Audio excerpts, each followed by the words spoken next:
Na grandiosa sala de festas do solar centenário no Vale do Douro, a noiva Ana, com o vestido branco imaculado brilhante sob os candelabros, parou de repente a valsa, virou-se para o meu lado e com a voz estridente apontou o dedo acusador. Aquele homem ali, o Miguel Santos, é um gay nojento que veio destruir o meu casamento. Ele tem perseguido o meu noivo há meses com mensagens e encontros secretos. O salão inteiro silenciou, centenas de olhares fixos em mim. O ar tornou-se pesado como chumbo e o Miguel Santos sentiu o chão abrir sob os pés. O coração batia tão forte que parecia querer sair do peito. Como é que chegamos a isto? Eu, um designer gráfico de 28 anos de Lisboa, sempre tão cuidadoso em esconder quem sou, agora exposto como um criminoso perante toda a elite de Porto.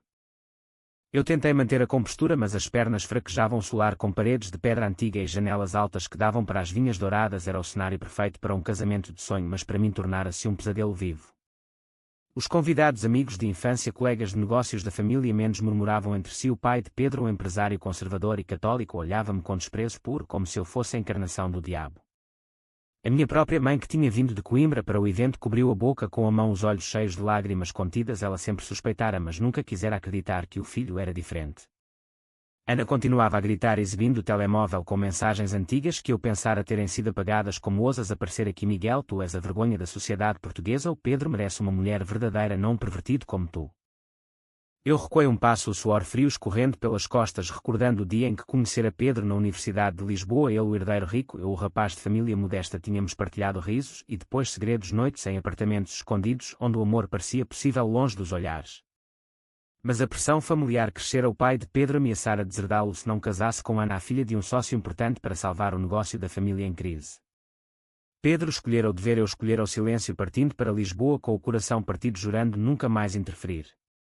Agora aqui estava eu, convidado por cortesia ou talvez por curiosidade mórbida, para ver o homem que amava prometer amor eterno a outra pessoa.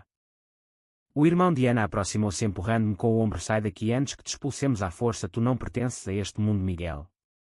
Eu olhei para Pedro, que estava pálido ao lado do altar, os olhos suplicantes mas silenciosos. Ele não dizia nada, a mão apertando a de Ana como se quisesse ancorar-se à realidade imposta. A humilhação queimava dentro de mim, não só pela exposição, mas pela traição de alguém que devia ter guardado o nosso segredo, talvez um amigo comum que vendera a informação a Ana por inveja ou lealdade mal colocada. Eu virei-me para sair, mas a voz de Ana ecoou novamente: não fujas, covarde, admito o que fizeste. As pernas pesadas, eu caminhei para a porta lateral, o vento fresco do Douro entrando pelas janelas abertas, trazendo o cheiro das uvas maduras, mas nada conseguia acalmar o turbilhão na minha mente. Tinha eu o direito de estar ali? Tinha eu o dever de ficar calado para proteger o futuro de Pedro, ou a verdade pesava mais que o sofrimento de todos? Lá fora, no jardim iluminado por lanternas, os empregados olhavam-me com pena ou desprezo. Eu sentei-me num banco de pedra, as mãos no rosto, revivendo cada escolha, cada decisão que me trouxera até este momento. A família a pressionar-me desde a adolescência para casar, ter filhos, continuar o nome Santos, a igreja a condenar o que eu sentia como pecado, a sociedade que, embora moderna em Lisboa, ainda sussurrava no interior. Pedro enviara-me uma mensagem há semanas pedindo que viesse para dar força, mas agora via-se que fora um erro fatal. O telemóvel vibrou no bolso, era ele, mas eu não atendi ainda não, o choque era demasiado cru. A noite caía sobre o vale, as luzes do solar refletindo-se no rio como estrelas caídas, e eu ali sozinho com o peso de anos de segredo prestes a explodir. Enquanto o barulho do salão se afastava atrás de mim, eu caminhei pelos caminhos de gravilha do jardim, o coração ainda acelerado, as palavras de Ana ecoando na cabeça como marteladas. O ar da noite do Douro era fresco, mas não aliviava o fogo da humilhação que me consumia por dentro. Como é que uma única noite podia destruir anos de descrição cuidadosa? Eu parei junto a uma fonte antiga, a água caindo ritmicamente como o meu próprio pulso irregular, pensando na mãe lá dentro, provavelmente a defender-me com mentiras, ou a chorar em silêncio. O pai dela, que sempre sonhara com netos tradicionais, agora enfrentava o escândalo na frente de todos os parceiros de negócios. De repente, passos atrás de mim, Pedro apareceu ofegante, o smoking desarranjado, os olhos vermelhos. Miguel, espera, por favor, não vás embora assim.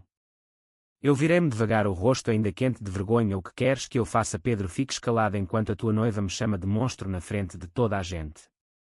Ele aproximou-se tocando-me o braço, mas eu recuei, o contacto queimava como culpa partilhada. Eu não queria isto. Ana encontrou mensagens antigas no meu telemóvel antigo, alguém deve ter contado tudo. Eu juro que tentei proteger-nos.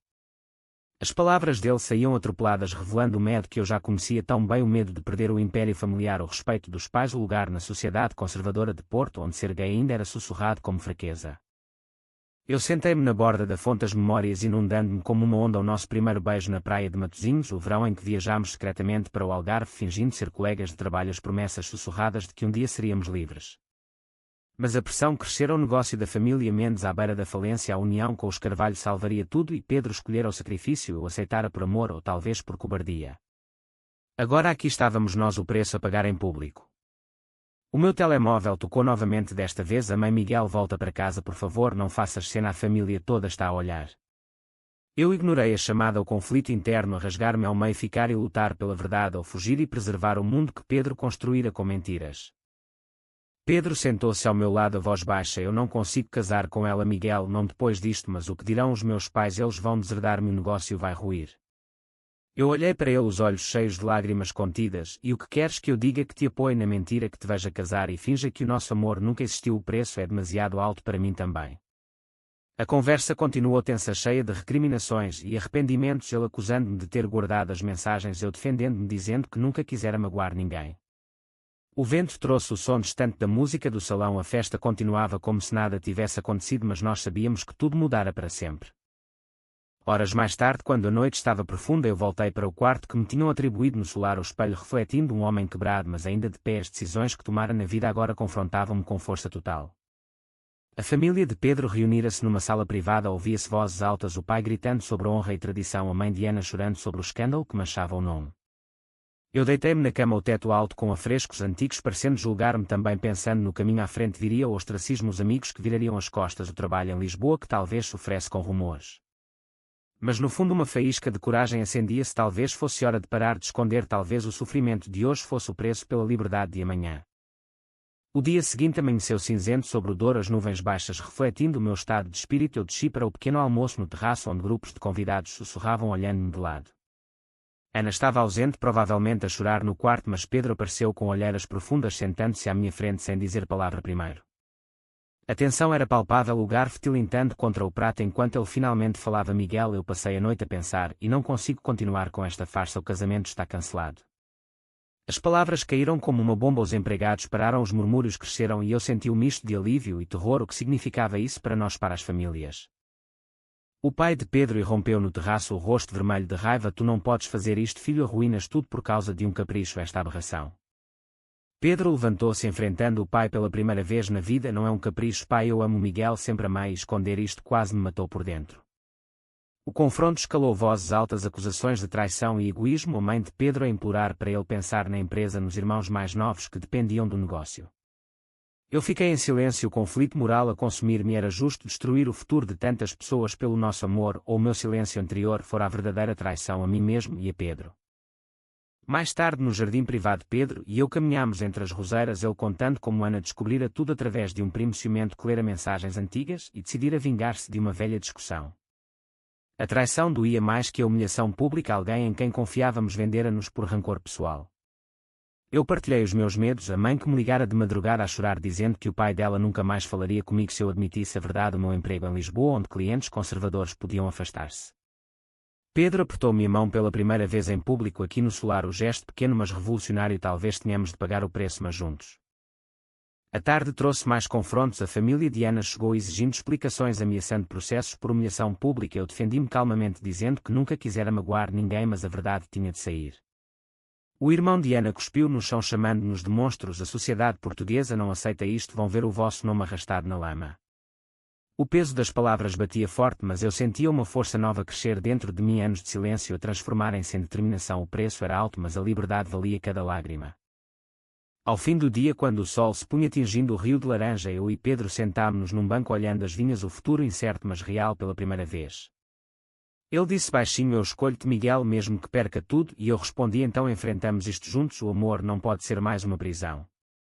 A noite caiu com promessas sussurradas, mas o conflito ainda fervia por baixo da superfície, as famílias não desistiriam facilmente. A notícia espalhou-se como fogo pelas redes sociais e pelos círculos de Porto, os telemóveis tocavam sem parar, amigos distantes a perguntar se era verdade o escândalo do casamento Mendes. Eu e Pedro ficámos no solar mais 2 dias para enfrentar as consequências. O pai dele cortara o acesso às contas bancárias, a mãe chorava em privado mas recusava-se a falar comigo. A minha própria família em Coimbra enviara mensagens duras, o tio dizendo que eu envergonhava o nome Santos, a prima mais nova a perguntar inocentemente porque os homens não podiam casar segundo a igreja. O confronto maior veio na sala principal onde todas as famílias se reuniram. Ana, presente pela primeira vez desde a humilhação, os olhos inchados mas cheios de raiva. Tu arruinaste a minha vida, Miguel, e para quê? Por um amor que nunca será aceito pela sociedade. Eu respondi com voz firme: não arruinei nada, Ana. O Pedro nunca foi teu de verdade, ele viveu uma mentira por pressão e eu também paguei o preço em silêncio durante anos. Pedro interveio confirmando tudo, contando detalhes da nossa história, o apoio que eu lhe dera nos momentos difíceis da empresa, o amor que o mantivera vivo quando a depressão o atacara. A traição veio de dentro. A secretária do pai de Pedro admitiu ter contado a Ana por lealdade mal entendida, achando que salvava o negócio, mas agora via o erro. O pai de Pedro gritou, deserdando o filho na frente de todos: tu não és mais meu filho, vai viver com o teu pecado, e vê o império ruir. O golpe foi duro. Pedro empalideceu, mas manteve-se de pé, o preço da verdade a materializar-se em tempo real.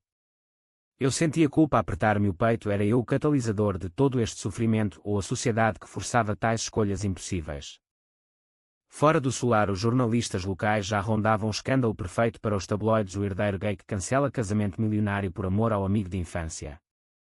Eu protegi Pedro o melhor que pude, mas as palavras feriam como facas. A pressão social em Portugal, embora leis progressistas existissem, ainda pesava nos corações conservadores. À noite no quarto, Pedro chorou pela primeira vez abertamente: eu perdi tudo, Miguel, a família, o futuro planeado, mas ganhei-te e isso tem de bastar.